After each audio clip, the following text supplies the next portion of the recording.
السلام علیکم، سیال اردو اکیڈمی میں آپ کو خوش آمدید کہتے ہیں۔ ناظرین کرام، پبلک سروس کمیشن کے انٹرویو کی تیاری کا جو سلسلہ ہم نے شروع کیا ہوا تھا، یہ اس کی اگلی ویڈیو ہے۔ پچھلی تمام ویڈیوز کے لنک آپ کو ڈسکرپشن میں مل جائیں گے۔ اس ویڈیو میں ہم یہ ڈسکس کرنے والے ہیں کہ وہ کون سی غلطیاں ہیں جو عموماً ہم پینل کے سامنے کرتے ہیں، یا ہمیں انٹرویو کس طرح دینا چاہیے، اس حوالے سے ہم بات کرنے والے ہیں۔ پہلا سوال جو پینل کی جانب سے ہوتا ہے کہ اپنا تعارف کرائیں۔ یہاں پہ آپ نے اپنا تعارف کرانا ہوتا ہے۔ بعض دفعہ پینل آپ سے کہتا ہے انٹروڈیوس یور سیلف، تو اگر آپ سے پینل کہے کہ انٹروڈیوس یور سیلف، تو برائے مہربانی انگریزی میں اپنا تعارف پیش کریں۔ چند لائنیں ابھی سے لکھ لیں، ان کو یاد کر لیں کہ my name is Ehsan Ahmed Sial, I belong to Dera Ismail Khan, I done my F S C, I done my B S C, M Phil, P H D, فلاں فلاں فلاں۔ 4 سے 5 لائنوں میں انگریزی میں اپنے آپ کو اپنا تعارف پیش کریں۔ بحث نہیں کرنی پینل کے سامنے۔ ایسا نہ ہو کہ آپ وہاں پہ بحث شروع کر دیں کہ بھئی میں نے تو بی ایس اردو کیا ہوا ہے، M Phil P H D میں نے اردو میں کر رکھی ہے، اور آپ مجھ سے پوچھ رہے ہیں کہ انٹروڈیوس یور سیلف، انگریزی میں ہم سے بات کرو۔ بالکل بھی ایسی کسی قسم کی کوئی بحث نہیں کرنی، اور دراصل وہ آپ کو چیک کر رہے ہوتے ہیں، نفسیاتی طور پر آپ کو چیک کر رہے ہوتے ہیں کہ کیا آپ میں عدم برداشت ہے یا نہیں ہے۔ اس حوالے سے جو وہ سوال کریں اطمینان کے ساتھ ان کے سوال کا جواب دیں۔ اگر وہ کہیں کہ اپنا تعارف کرائیں تو اردو میں تعارف کرائیں، اگر وہ کہیں کہ انٹروڈیوس یور سیلف تو انگریزی میں اپنا تعارف کرائیں۔ اوورال اپنا نام، اپنے علاقے کا نام، ضلع کا نام، اس کے علاوہ باقی تو اتنا تو آپ جانتے ہی ہیں۔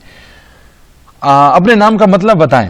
یہ سوال اکثر پینل کی جانب سے ہوتا ہے کہ اپنے نام کا مطلب بتائیں۔ مثال کے طور پر میرا نام ہے احسان احمد سیال، تو میں جب اپنا نام بتاؤں گا تو وہ کہیں گے کہ اچھا جی، آپ کا ہم نام ایک اردو میں شاعر گزرا ہے احسان دانش، اس کے بارے میں کچھ بتائیں۔ تو یہاں پہ پوائنٹ کیا ہے کہ اپنا نام، اپنے نام کے مطلب آپ کو پتہ ہونے چاہیے۔ اس کے ساتھ ساتھ جو آپ کے ہم نام ادیب ہیں، افسانہ نگار ہیں، شاعر ہیں، ان کے بارے میں بھی آپ کو پتہ ہونا چاہیے۔ وہ مجھ سے کہہ سکتے ہیں نا، آپ کا نام احسان ہے، احسان دانش کا کوئی شعر سنائیں، احسان دانش کی کسی نظم کے بارے میں بتائیں، احسان دانش کی خود نوشت ہے اس کے بارے میں کچھ بتائیں۔ تو اس قسم کے سوال کے لیے تیار رہیں۔ جب آپ اپنا ضلع بتاتے ہیں تو ضلع کی اہم شخصیات کے بارے میں آپ کو پتہ ہونا چاہیے، اہم شعراء کے بارے میں پتہ ہونا چاہیے۔ جیسے میں پینل کو بتا رہا ہوں کہ بھئی میرا نام احسان احمد سیال ہے اور میں ڈیرہ اسماعیل خان سے تعلق رکھتا ہوں۔ اچھا، ڈیرہ اسماعیل خان سے تعلق رکھتے ہو؟ ڈیرہ اسماعیل خان کا ایک بہت بڑا شاعر گزرا ہے جس کا نام غلام محمد قاصر ہے، آپ اس کے بارے میں کچھ جانتے ہیں؟ غلام محمد قاصر کی کوئی غزل سنائیں۔ تو اس قسم کے سوال کے لیے ہمیشہ تیار ہیں۔ آپ کو ضلع کے بارے میں پتہ ہونا چاہیے، ضلع کے اہم شعراء، ضلع کے اہم ادباء، ضلع کے اہم صوفیاء کے بارے میں آپ کو پتہ ہونا چاہیے۔ اس کے علاوہ آپ جس ضلع سے تعلق رکھتے ہیں وہاں کے تاریخی مقامات کے بارے میں بھی آپ کو علم ہونا چاہیے۔ وہاں آپ کے علاقے میں جو فصلیں ہوتی ہیں، کس موسم میں کون سی فصلیں ہوتی ہیں، اس کے بارے میں پتہ ہونا چاہیے۔ اب آپ خدا را یہ نہ کہہ دینا کہ بھئی ہم تو اردو ٹیچنگ کے لیے، انٹرویو کے لیے آئے ہوئے ہیں، اردو ادب کے ہم اسٹوڈنٹ ہیں، اور آپ ہم سے پوچھ رہے ہیں کہ فصلوں کے بارے میں بتائیں، مقامات کے بارے میں بتائیں۔ تو ادب صرف میر و غالب تک محدود نہیں ہے۔ ادب یہ نہیں ہے کہ آپ میر تقی میر اور ناصر کاظمی کو اور غلام عباس کی افسانہ نگاری کو تیار کر کے پینل کے سامنے بیٹھ جائیں، فیض اور منیر نیازی کو تیار کر کے جائیں۔ نہیں جی، ادب اور سماج یہ دونوں چیزیں آپس میں ایک دوسرے کے ساتھ جڑی ہوئی ہیں۔ تو جس علاقے میں آپ رہتے ہیں تو وہاں کی تمام معاشرتی اور سماجی کنڈیشن اور وہاں کے تمام تاریخی مقامات، فصلات، شرح خواندگی کے بارے میں آپ کو پتہ ہونا چاہیے۔ سیاسی حلقوں کے حوالے سے بھی آپ کو پتہ ہونا چاہیے، اور اس سے ملتی جلتی جتنی بھی آپ کے ضلع کی اہم چیزیں ہیں ان کے بارے میں بھی آپ کو پتہ ہونا چاہیے تعارف کے وقت۔ اب بنیادی سوال سے ہم شروع کرتے ہیں کہ پینل آپ سے پوچھ لیتا ہے ادب کیا ہے، تو آپ نے کس طرح جواب دینا ہے؟ ادب عربی زبان کا لفظ ہے جس کے معنی ہے طور طریقے۔ ادب فن لطیف ہے۔ ادب زندگی کی ترجمانی نہیں کرتا بلکہ تنقید بھی کرتا ہے۔ ادب کاری کے دل میں وہی جذبات پیدا کرتا ہے جو لکھنے والے کے دل میں موجود ہوتے ہیں۔ میتھو آرنلڈ نے کہا تھا کہ وہ تمام علم جو کتابوں کے ذریعے ہم تک پہنچتا ہے یہ ادب ہے۔ اب یہ ادب کی پوری تعریف نہیں ہے، یہ نہیں کہ آپ کہتے رہیں کہ بھئی جو علم کتابوں کے ذریعے پہنچ گیا وہ ادب ہے، نہیں جی، آگے اور یہ ایک میتھو آرنلڈ کا نظریہ ہے یا اس کی تعریف ہے۔ جمیل جالبی صاحب کیا کہتے ہیں کہ لفظوں کے ذریعے جذبے، احساس یا فکر کے اظہار کو ادب کہتے ہیں۔ اب یہ جمیل جالبی دو تعریفیں آپ نے کر دی، اور اس کے بعد آپ نے پھر اوورال تعریف کرنی ہے کہ ایسی تحریر جو انسانی جذبات و احساسات کو خوبصورت لفظوں اور دلکش دل نشین پیرائے میں ظاہر کرے ادب کہلاتا ہے۔ یا آپ یوں بھی کہہ سکتے ہیں کہ اپنے احساسات، اپنے جذبات، اپنے خیالات، اپنے تجربات کو عمدہ الفاظ کا جامہ پہنا کر پیش کرنا، تحریری صورت میں پیش کرنا ادب کہلاتا ہے۔ شیکسپیئر نے ادب کو زندگی کا آئینہ قرار دیا کہ ادب میں کسی بھی سماج کا عکس ہوتا ہے۔ اگلا سوال پینل کی جانب سے یقیناً ادب کے بارے میں ہی ہوگا کہ اردو ادب کو پسند کرنے کی کیا وجہ ہے۔ ایک بات اور یہاں پہ دماغ میں رکھیں کہ جو سوال آپ کریں گے، جواب جو آپ دیں گے، اسی میں سے پینل اگلا سوال تلاش کرے گا، اسی میں سے وہ اگلا سوال کریں گے۔ آپ نے ادب پہ بات کی ہے تو ادب سے ہی ملتا جلتا وہ سوال کریں گے، یا آپ کی بات میں سے وہ نئی بات نکالیں گے۔ تو انہوں نے سوال کیا کہ اردو ادب کو پسند کرنے کی وجہ کیا ہے۔ دیکھیں سر، ادب کا کینوس بہت وسیع ہے۔ کینوس ایسے وہ پینٹنگ جو بناتے ہیں تو اس کی شیلڈ جو اس پہ لگاتے ہیں، پیپر لگاتے ہیں، اسے کینوس کہتے ہیں۔ ادب کو پسند کرنے کی کئی وجوہات ہیں۔ ادب نہ صرف لطف اور سرور کا مرقع ہے، ادب سے نہ صرف ہمیں لطف حاصل ہوتا ہے، حظ حاصل ہوتا ہے، بلکہ اپنے عہد کی عکاسی بھی ہوتی ہے۔ ہمیں پتہ چلتا ہے کہ ہماری سوسائٹی میں، معاشرے میں لوگ کیا کر رہے ہیں، لوگ کیا سوچ رہے ہیں، اور لوگوں کو کیا کرنا چاہیے، یہ ساری چیزیں ادب ہمیں بتاتا ہے۔ ادب انسانوں کے دلی جذبات اور احساسات کا آئینہ دار ہوتا ہے۔ ہمیں پتہ چلتا ہے کہ لوگ اس زمانے میں، اس دور میں کس طرح کے حالات سے گزر رہے ہیں، ان کے جذبات کیا ہیں۔ ادب انسان کے اندر شعور و آگاہی اور بصیرت پیدا کرتا ہے۔ انسان میں شعور پیدا کرنے والی چیز ادب ہے، لٹریچر ہے۔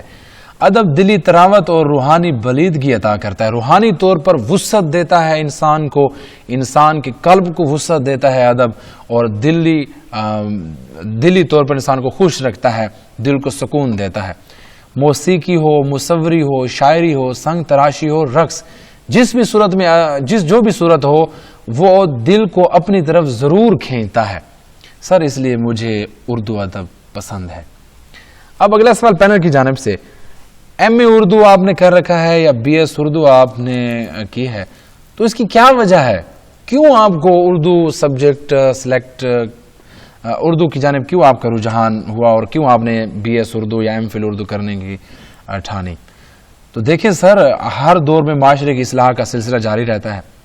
معاشرے کی اصلاح کے لیے جو کام پیغمبروں اور صحائف آسمانی سے کیا جاتا تھا یا لیا جاتا تھا، اب وہی کام ادیب کر رہے ہیں، ادب وہی کام سر انجام دے رہا ہے۔ اردو چونکہ میری قومی زبان ہے، اور یہ زبان کے فروغ کا اہم ذریعہ تھا، اسی وجہ سے میں نے اردو ادب کا انتخاب کیا۔ اور اسی سے ملتی جلتی کہ آپ کو اردو کیوں پسند ہے، وہ پچھلی ویڈیو میں نے اس کو کافی ڈیٹیل کے ساتھ ڈسکس کر چکا ہوں کہ مجھے اردو کیوں پسند ہے، اور ہم بچوں کی جانب اردو کا رجحان کیسے مبذول کرا سکتے ہیں۔ اس کا لنک آپ کو ڈسکرپشن میں ملے گا، وہ ایک پوری ڈیٹیل کے ساتھ میں نے وضاحت کی تھی۔ اب اگلا سوال کہ آپ کو شاعری پسند ہے یا نثر؟ مجھے شاعری پسند ہے، کیونکہ ایک شعر میں پورا جہاں آباد ہوتا ہے۔ اور ایک چیز یہاں پہ دماغ میں رکھیں، آپ اپنے آپ کو محدود کر رہے ہیں، آپ پورے لٹریچر سے آپ نکل کر آپ اپنی شاعری پہ آ رہے ہیں، تو جس صنف کا اور جس ادب کی صورت کا آپ ذکر کریں گے، اس میں آپ کو بھرپور کمانڈ ہونی چاہیے۔ ایسا نہیں ہے کہ آپ شاعری کا ذکر کر لیں اور آپ کو کوئی شعر ہی نہ آتے ہوں، آپ کو فیض کا کوئی شعر یاد نہ ہو، آپ کو کسی اور شاعر غالب کا کوئی شعر یاد نہ ہو، آپ کو پتہ ہی نہ ہو کہ غالب کی دیوان کا پہلا شعر کون سا ہے۔ تو مجھے شاعری پسند ہے، کیونکہ ایک شعر میں پورا جہاں آباد ہوتا ہے، ایک شعر سوچ کی گہرائیوں میں لے جاتا ہے، جیسا کہ دل دھڑکنے کا سبب یاد آیا، وہ تیری یاد تھی اب یاد آیا۔ شعر کو بھی عمدہ انداز سے پڑھنا ہے آپ نے۔ اچھا، نثر کی تعریف کریں۔ نثر کے لغوی معنی ہیں بکھری ہوئی شے، وہ تحریر جو منظوم نہ ہو، جو نظم و ضبط میں نہ ہو، منظوم نہ ہو، جو نظمیہ نہ ہو، جس میں قافیہ ردیف بحر کی پابندی نہ ہو، بلکہ عام گفتگو کی طرح لکھی جائے، اسے نثر کہتے ہیں۔ نثر میں داستان، ناول، افسانہ، ناولیٹ، خود نوش وغیرہ شامل ہے۔ اچھا، اب سوال ہو سکتا ہے، نثر پہ بات ہو رہی تھی، اردو نثر کا آغاز کہاں سے ہوا، اس کے بارے میں کچھ بتائیں۔ تو آپ کہیں گے کہ دکن سے ہوا اور صوفیاء کرام نے اس کی بنیاد رکھی، لوگوں کی اصلاح کے لیے انہوں نے مختلف نظمیں کہیں اور شاعری کی۔ نثر میں آپ کو کیا پسند ہے؟ اب پھر آپ کو وہ محدود کر رہے ہیں، کہاں شاعری اور پھر نثر، اور آخری اسٹیج پر آپ کو لانے کی کوشش کر رہے ہیں۔ تو آپ کہیں گے کہ مجھے ناول، افسانہ، سفر نامہ یا خاکہ پسند ہے۔ تو یہ بات پھر سے یاد رکھیں کہ آپ جتنی اصناف کا ذکر کریں گے، آپ نے ناول کہا تو آپ کو ناول کے ابتدا اور ناول کے ارتقاء کے بارے میں، ایولیوشن کے بارے میں پتہ ہونا چاہیے۔ آپ کو پتہ ہونا چاہیے کہ اردو کے بڑے بڑے ناول نگار کون سے ہیں۔ آپ نے افسانے کا ذکر کیا تو آپ کو پتہ ہونا چاہیے کہ اردو کے افسانے کی آغاز کہاں سے ہوا، اردو کے بڑے بڑے افسانہ نگار کون سے ہیں، اور آپ نے کتنے افسانے پڑھے ہیں۔ یہ چیز یاد رکھیں، جن چیزوں کا آپ ذکر کرتے ہیں ان چیزوں کے بارے میں جو لفظ آپ کے منہ سے نکلا ہے وہ پورا تحقیق شدہ لفظ ہو، اور اس میں آپ کو کمانڈ ہونی چاہیے۔ اگر کوئی وہ ایسا سوال آپ مثال وہ کہتے ہیں کہ بھئی ساختیات کے بارے میں بتائیں، آپ کہیں سوری سر میں نے ساختیات یا لسانیات نہیں پڑھی، یہ اتنا منفی تاثر نہیں ہے۔ بجائے اس کے کہ آپ وہ کہیں کہ آپ کی پسندیدہ صنف کون سی ہے، آپ کہیں ناول، اور وہ کہیں کہ بھئی اردو کے پہلے ناول نگار کون تھے، اور آپ خاموش ہو جائیں، سوری کر لیں، یہاں پہ آپ کا منفی تاثر ان کو پہنچے گا کہ اس کی پسندیدہ صنف ہی سے پتہ نہیں ہے۔ تو ناظرین کرام، یہ سلسلہ آگے جاری ہے، آگے سوالات طویل ہیں، ویڈیو طویل ہو جاتی ہے، میں اس سلسلے کو یہاں پہ سٹاپ کرنے والا ہوں، اور اگلی ویڈیو میں ہم ڈسکس کریں گے کہ ناول کے کیا معنی ہے، ناول کی تعریف کیا ہے، ناول کی اقسام کیا ہے، اور اگر ناول ہم تیار کر رہے ہیں تو اس میں کس طرح کے سوال متوقع ہیں اور کس قسم کے سوالات ہمارے سامنے آ سکتے ہیں۔ اگلی ویڈیو تک کے لیے احسان مسیال کو دیجیے اجازت، اللہ نگہبان۔